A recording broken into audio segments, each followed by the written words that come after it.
So what happens when a superpower says we're launching a naval blockade, but the ships just keep on sailing through? Today, we are untangling the absolutely bizarre and contradictory story of this recent standoff in the Strait of Hormuz. And believe me, it was a confrontation that played out just as much on social media as it did on the high seas. All right, here's how we're going to break this all down. First, we're going to set the scene in this incredibly critical choke point. Then we'll dive into the central mystery. Was this blockade even real, or was it just a bluff?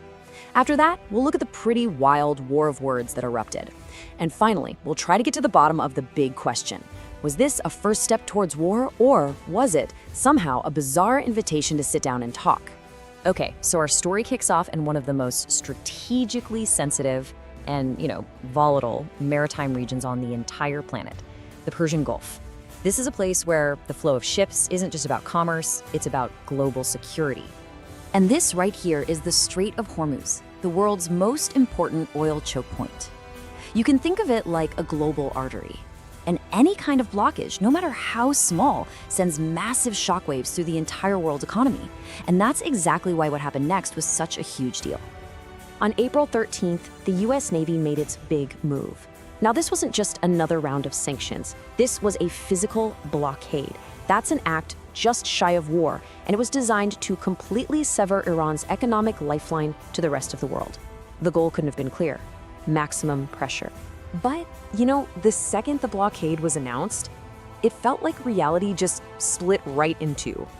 What was actually happening in the Strait seemed to depend entirely on who you were listening to, which created this huge fog of conflicting information. And here it is. This is the core of the mystery. On the one hand, you've got the US Navy claiming its destroyers are out there, actively intercepting and redirecting vessels. But on the other hand, Iran was basically saying, blockade? What blockade? And pointing to all this maritime data showing commercial ships just sailing right on through. I mean, both of those things can't be true at the same time. And you know what? The data really seemed to back up Iran's side of the story. Reports started coming out showing that more than 20 commercial vessels passed through the strait after the blockade was supposedly up and running.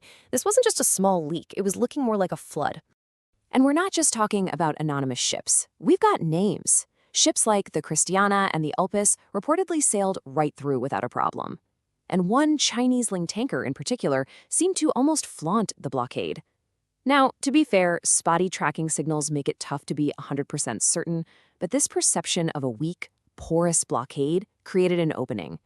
And Iran, well, they seized it, escalating the whole conflict from the sea to the airwaves. So, with the blockade's effectiveness now seriously in question, Iran launched a full-blown information counteroffensive.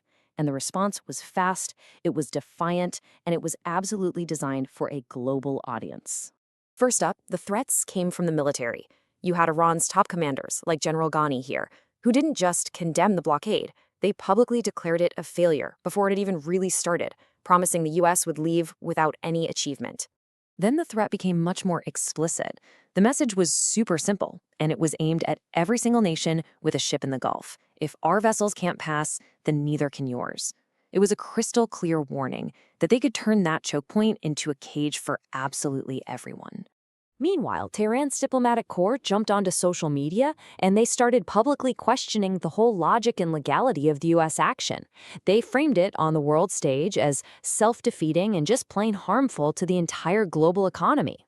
And this right here just brilliantly illustrates how unconventional this whole conflict became. I mean, you have an official diplomatic channel using straight-up sarcasm and mockery to taunt the US Navy. They're pointing out the complete absurdity of a tanker flying the flag of a landlocked country, defying a superpower. It's just wild. But while Iran was projecting this image of total defiance, the signals coming out of Washington were, to put it mildly, all over the map. And that brings us to the fundamental question here. Was this whole thing an act of war, something meant to provoke a real fight? Or was it, bizarrely, some kind of weird invitation to talk? The White House's own actions made that answer basically impossible to figure out. This super rapid pivot is really at the heart of all the confusion. I mean, you have a major military enforcement action announced on day one, and then by day two, the very same administration is publicly floating the idea of starting up diplomatic talks again. Okay, let's just pause on this for a second because it's pretty mind-bending. The US Navy is actively enforcing a blockade, but at the exact same time, the vice president is on record accusing Iran of economic pressure and demanding the strait be reopened. It wasn't just contradictory, it was completely surreal. So, what on earth was this?